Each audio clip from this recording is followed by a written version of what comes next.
Hello friends, जी का study Hindi में आप सभी को स्वागत है। देखिए यहाँ पर एक लेटर वायरल हो रहा है जो कि बिहार कर्मचारी चयन आयोग के उप सचिव द्वारा जो है ये हस्ताक्षरित करके और किसको दिया गया है, तो सभी प्रतियुक्त प्रशाखा पदाधिकारी एवं सहायक को जो कि एएन कॉलेज में जो है 31 तारीख तक प्रतिनियुक्त किए गए हैं सारे डॉक्यूमेंट्स को। तो उनको क्या निर्देश दिया गया है, किस तरह के डॉक्यूमेंट को जो है क्या उसमें लगाना है टिक, और किस तरह से डॉक्यूमेंट का जो है अलग अलग जो है रिपोर्टिंग करके उन लोगों को अलग अलग बनाना है। तो देखिए यहाँ पे फर्स्ट इसका पेज ये है।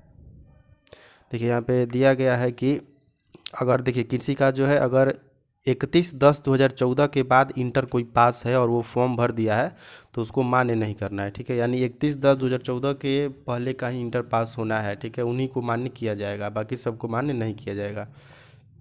इसके बाद देखिए लिखा गया है कि चेक लिस्ट के किसी कॉलम में नो अंकित रहने पर तत्संबंधी प्रमाण पत्र प्रस्तुत करना। कहने का मतलब है कि जब आप फॉर्म भरते समय अगर डीसीए में नो किए हैं, ठीक है, तो अगर आप नो कर दिए हैं डीसीए में फॉर्म भरते समय और बाद में उसका सर्टिफिकेट दे रहे हैं, तो उस स्थिति में आपका डीसीए का सर्टिफिकेट जो है मान्य नहीं होगा, उसको संज्ञान ही नहीं लिया जाएगा। उस पर मतलब आपका देने और ना देने से कोई वैल्यू ही नहीं है, ठीक है। तो जो भी आप जैसे शॉर्ट हैंड मान लीजिए जिन्होंने नो कर दिया और बाद में शॉर्ट हैंड का दे रहे हैं या टाइपिंग में नो किए हैं और टाइपिंग का सर्टिफिकेट दिए हैं, तो वो उनका उस पर कंसीडर ही नहीं किया जाएगा, कोई संज्ञान ही नहीं लिया जाएगा।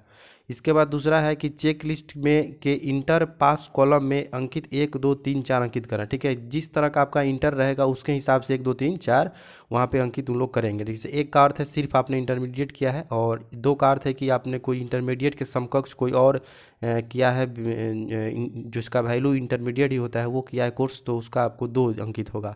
3 का अर्थ है कि इंटरमीडिएट जो है हिंदी विषय का अगर साथ किए हैं।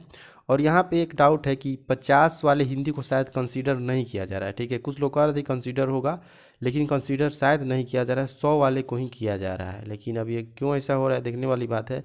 तो 3 का अर्थ है कि हिंदी विषय के साथ, और 4 का अर्थ है इंटरमीडिएट उर्दू विषय के साथ।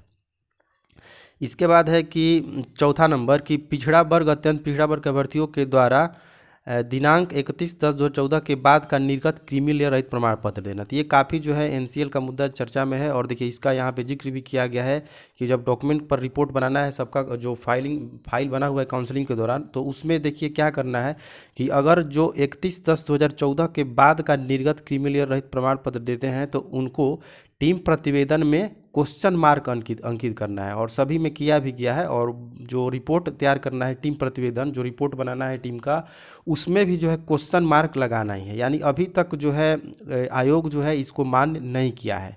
तो हम लोगों का हाई कोर्ट के केस जो है वो जीतना बहुत ही ज़रूरी है, क्योंकि अभी तक आयोग ये अपना रवैया पर अड़ा हुआ है। और देखिए अभी भी जो है कहा जा रहा है कि क्वेश्चन मार्क ही अंकित करना है, अगर जो भी नॉन क्रिमिनल 2014 के बाद का दे रहा है उसके लिए। इसके बाद देखिए अनुसूचित जाति के लिए कि अनुसूचित जात जनजाति के अभ्यर्थियों द्वारा दिनांक 31/10/2014 के बाद का जाति प्रमाण पत्र देना, तो इसको मान्य किया जा रहा है, ठीक है। जबकि क्रीमी लेयर के साथ ये नहीं है। क्रीमी लेयर में लिखा गया है कि क्वेश्चन मार्क अंकित करना है, लेकिन जाति प्रमाण पत्र के लिए आयोग जो है तैयार हो गया है कि 31/10/2014 के बाद का भी अगर कोई SC/ST कैंडिडेट जाति प्रमाण पत्र देता है तो उसको वहाँ पे वैल्यू होगा, ठीक है। पहले ये था कि 31/10/2014 के पूर्व का ही मान होगा, लेकिन SC/ST अभ्यर्थियों के लिए खुशखबरी है कि आयोग जो है ये इस पर रेडी हो गया है कि आपको 31/10/2014 के बाद का भी जाति प्रमाण पत्र मान्य होगा। देखिए यहाँ पे क्लियर लिखा गया है कि 14 के बाद का भी मान्य करना है। इसके बाद देखिए डीसीए वाले कॉलम में, तो डीसीए वाले के बदले अगर आप ADCA बहुत लोग पूछ रहे थे कि डीसीए के बदले हम ADCA दे दिए हैं, या फिर PGDCA, ठीक है, या फिर BCA का प्रमाण पत्र देना, तो ये सबको वैल्यू किया जाएगा। यानी डीसीए के बदले अगर आप ADCA दिए हैं तो भी वैल्यू होगा, PGDCA दिए हैं तो भी वैल्यू होगा, या फिर BCA का डिग्री दिए हैं बैचलर इन कंप्यूटर एप्लीकेशन, वो सारा का सारा कंसीडर किया जाएगा। इसके बाद है 31/10/2014 के बाद का ड्यूक्यू प्रमाण पत्र, यानी कि जो डिसक्वालीफाइड जो ये हैंडीकैप्ड वाले हैं, डिसेबल कोटा के जो हैं अभ्यर्थी, डिसेबल कोटा, ठीक है, DQ, तो इसको जो है अगर उसके बाद का भी दे रहे हैं तो उसको मान्य करना है, ठीक है, मान्य किया जाएगा। इसके बाद है कि 31/10/2014 के पूर्व का निर्गत क्रीमी लेयर के रहित प्रमाण पत्र की मूल प्रति के स्थान पर अंचलाधिकारी द्वारा सत्यापित छाया प्रति देना। अगर जिनके पास जेरोक्स कॉपी है, केवल मूल प्रति नहीं था, 31/10/2014 के पहले का जो कह रहे थे कि मेरे पास केवल फोटो कॉपी है, तो उनको अगर अंचलाधिकारी से अटेस्टेड कराकर जो लोग दिए हैं तो उसको वो वैलिड किया जाएगा। ठीक है, यानी आयोग जो है 31/10/2014 के बाद वाले का कोई भी उस पर तैयार नहीं है, बिल्कुल भी रेडी नहीं है। और यहाँ पर देखिए अभी तक जो है आयोग अपना रुख अपनाए हुए है कि हम उसको मान्य नहीं करेंगे। हालांकि SC/ST के लिए कह दिया है कि 2014 के बाद को भी मान्य किया जाएगा। इसके बाद देखिए, जो मैट्रिक के बाद इंजीनियरिंग डिप्लोमा का प्रमाण पत्र इंटरमीडिएट और इक्विवेलेंट के लिए देना, तो मान्य नहीं करना है। अगर आप मैट्रिक के बाद इंजीनियरिंग डिप्लोमा का प्रमाण पत्र देते हैं तो उसको मान्य नहीं किया जाएगा। विभिन्न कारणों यथा नियोजन, गणना, नष्ट होने के कारण मैट्रिक इंटर का मूल प्रमाण पत्र नहीं देना। अगर आपके पास मैट्रिक इंटर का मूल प्रमाण पत्र मान लीजिए कि कहीं खो गया है या फिर जल गया है, नष्ट हो गया है, किसी तरह से नहीं है, तो उसको आपको मान्य नहीं होगा। ठीक है, वो आपको देना ही है। इसके बाद है प्रारंभिक मुख्य परीक्षा दोनों का प्रवेश पत्र नहीं होना।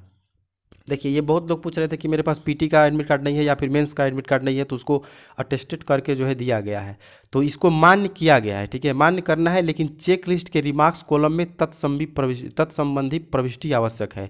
यानी वहाँ पे मान्य तो किया जाएगा, आपके पास नहीं है तो कोई दिक्कत नहीं है, लेकिन वहाँ पे रिमार्क्स में लिखा जाएगा कि आपके पास PT या मेंस का एडमिट कार्ड अवेलेबल नहीं है। ठीक है, तो आप लोग यहाँ तक समझ गए। इसके बाद देखिए एक पेज इसका और है कि अगर माता का नाम पता के स्पेलिंग में अंतर होना, जिनका भी स्पेलिंग मिस्टेक है नाम में या पिता के नाम में, माता के नाम में या पता के स्पेलिंग में, तो मैट्रिक के जो प्रमाण पत्र है उसी के अनुसार जो है आपको सुधार देना है। ठीक है, टीम रिपोर्ट के अनुक्रमांक के बगल में स्टार लगा देना है, तो स्टार लगा करके और जो मैट्रिक का आपका प्रमाण पत्र होगा उसी के हिसाब से आपका नाम वहाँ पे चेंज कर दिया जाएगा। जन्म तिथि में अगर अंतर होगा तो मैट्रिक के प्रमाण पत्र को ही वैल्यू किया जाएगा और वहाँ पे डबल स्टार का टिक लगा दिया जाएगा। इंटर पासिंग डेट में अंतर होना, तो पता में अंतर होना, तो पता में अगर अंतर होगा तो आवासीय प्रमाण पत्र या आधार कार्ड का ही आपको वैल्यू होगा। जो पता आपके आधार कार्ड पर दर्ज होगा उसी को यहाँ पे मान्य किया जाएगा एड्रेस में। इसके बाद है कि इंटर पासिंग डेट में अंतर होना, इंटर के प्रमाण पत्र के आधार पर सुधार देना है। अगर इंटर का पासिंग डेट में आप फॉर्म में गलत भर दिए हैं तो जो आपका इंटर के प्रमाण पत्र पर पासिंग डेट रहेगा उसी के अनुसार उसको वैलिड किया जाएगा। इसके बाद है कि इंटर का डुप्लीकेट सर्टिफिकेट या मार्कशीट देना, तो इसको जो है अगर आप डुप्लीकेट सर्टिफिकेट या मार्कशीट देते हैं, डुप्लीकेट कहने का मतलब है कि जो आपके पास अगर जो ओरिजिनल जो मिला है आयोग के द्वारा वो खो गया है, तो आप आयोग से अगर जो बिहार बोर्ड है वहाँ से निकाल करके उसका डुप्लीकेट कॉपी जो अगर देते हैं तो उसको वैल्यू किया जाएगा। ठीक है, बशर्ते कि वो आपको सही होना चाहिए सब कुछ।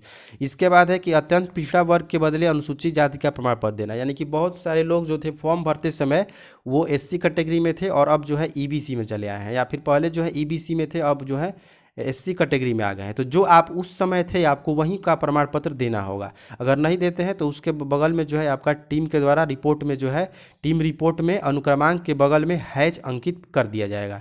इसके बाद है कि पिछड़ा वर्ग के बदले अत्यंत पिछड़ा वर्ग का प्रमाण पत्र देना, तो इसमें भी जो है डबल हैच आपका अंकित हो जाएगा। ठीक है, तो ये सारा रिपोर्ट जो दिया जाएगा उसमें रिपोर्ट में इस तरह से तैयार करना है। इसी के लिए जो है इंस्ट्रक्शन आया हुआ है, जो भी 15 या 30 प्रशाखा पदाधिकारी है उन्हीं के लिए इंस्ट्रक्शन ये जारी किया गया है। इसके बाद है 18 नंबर की किसी प्रमाण पत्र के नहीं रहने पर शपथ पत्र देना, यानी कि एफिडेविट बना कर देना कोर्ट से या मजिस्ट्रेट से, तो एफिडेविट को मान्य नहीं करना है। देखिए यहाँ पे साफ लिखा गया है कि किसी प्रकार का एफिडेविट जो है वो मान्य नहीं होगा। कोई भी आपके पास प्रमाण पत्र नहीं है तो उसके बदले में आप एफिडेविट नहीं दे सकते हैं, उसका कोई वैल्यू नहीं किया जाएगा। इसके बाद है एक ही अवधि में एक से अधिक प्रमाण पत्र देना मान्य होगा, बशर्ते एक साथ 2 रेगुलर कोर्स नहीं होना चाहिए। बहुत लोग कह रहे थे कि DCA का कोर्स जो है वो मान्य नहीं होगा अगर आप इंटर के साथ किए हैं, मैट्रिक के साथ किए हैं, लेकिन देखिए यहाँ पर आयोग के द्वारा क्लियर बोल दिया गया है कि रेगुलर कोर्स नहीं होना चाहिए। तो जो DCA है या PGDCA है, अगर जिन्होंने BCA का दिया है, ठीक है, BCA का दिया है तो ये रेगुलर कोर्स में आता है, तो इसके लिए अलग से होना चाहिए, इसके साथ कोई और नहीं होना चाहिए। लेकिन जो DCA का दिए हैं या फिर PGDCA दिए हैं, तो चाहे ADCA दिए हैं, तो वो पैरेलल कोर्स है, वो रेगुलर कोर्स में नहीं आता है, तो उनका जो है मान्य किया जाएगा। ये साफ यहाँ पे कर दिया गया। इसके बाद है कि प्रवेश पत्र में फोटो हस्ताक्षर का नहीं होना, तो ये मान्य जो है किया जाएगा और चेक लिस्ट के रिमार्क्स कॉलम में तत्संबंधी प्रविष्टि दे दिया जाएगा। ठीक है, अगर आपका प्रवेश पत्र में फोटो या हस्ताक्षर नहीं है तो उसको मान्य किया जाएगा, लेकिन रिमार्क्स में लिखा जाएगा कि आपका फोटो या हस्ताक्षर वहाँ पे जो है मिसप्रिंट है वो नहीं है। इसके बाद जेंडर में मेल फीमेल में अंतर होना, किसी किसी का जेंडर अगर गलत हो गया है, मेल होकर के फीमेल भर दिए हैं, तो ये टीम रिपोर्ट में अनुक्रमांक के बगल में डॉलर अंकित कर देना है, ठीक है। इस तरह से साइन लगा देना है ताकि आयोग जो है समझ जाएगा कि आपके जेंडर में जो है गलत फिल हो गया है। इसके बाद ऑनलाइन में अनएम्प्लॉयड परंतु वर्तमान में सेवारत होना, यानी आप फॉर्म भरते समय किसी भी सेवा में नहीं थे, किसी भी नौकरी में नहीं थे, लेकिन अब अगर आप सेवा में हो गए हैं तो उसको वैल्यू, उसको कंसीडर ही नहीं करना है, मान्य नहीं करना है, आपको किसी भी प्रकार का एनओसी सर्टिफिकेट नहीं देना है। लेकिन अगर आप फॉर्म भरते समय किसी नौकरी में थे तो उसके लिए एनओसी सर्टिफिकेट आपका जरूरी है, लेकिन फॉर्म भरते समय अनएम्प्लॉयड थे तो उसके लिए आपको कोई टेंशन की बात नहीं है। तो यही सारा हो गया। लेकिन एक बात यहाँ से स्पष्ट है कि जो नॉन क्रीमी लेयर को लेकर के है उस पर आयोग जो है पूरी तरह से अडिग है। और जो भी यहाँ पे देखिए दिया गया है कि जो छाया प्रति भी दिए हैं 2014 के पहले का उनका मान्य होगा, लेकिन जो भी 31/14 के बाद है तो उसको जो है ये वाट वाला चिन्ह लगा देना है, ठीक है। मान्य होगा कि नहीं होगा इसका यहाँ पर कोई जिक्र नहीं किया है कि मान्य करना है कि मान्य नहीं करना है, सिर्फ इतना ही किया है कि प्रश्नवाचक चिन्ह जो है वहाँ पे क्वेश्चन मार्क लगा देना है, रेड पेन से या ब्लैक पेन से जो भी हो, इस तरह से रिपोर्ट बनाना है, ठीक है। तो यही रिपोर्ट बनाने के लिए इनको 26 से 31 तक रखा गया है। और इसी रिपोर्ट में जो है इस प्रकार से इन लोगों को रिपोर्ट, सभी छात्रों का जो फाइल काउंसलिंग में हुआ है उसी के दौरान जो है इसका रिपोर्ट बना करके आयोग को भेजना है। तो इस वीडियो में इतना ही, चलते मिलते हैं अगले वीडियो में। धन्यवाद।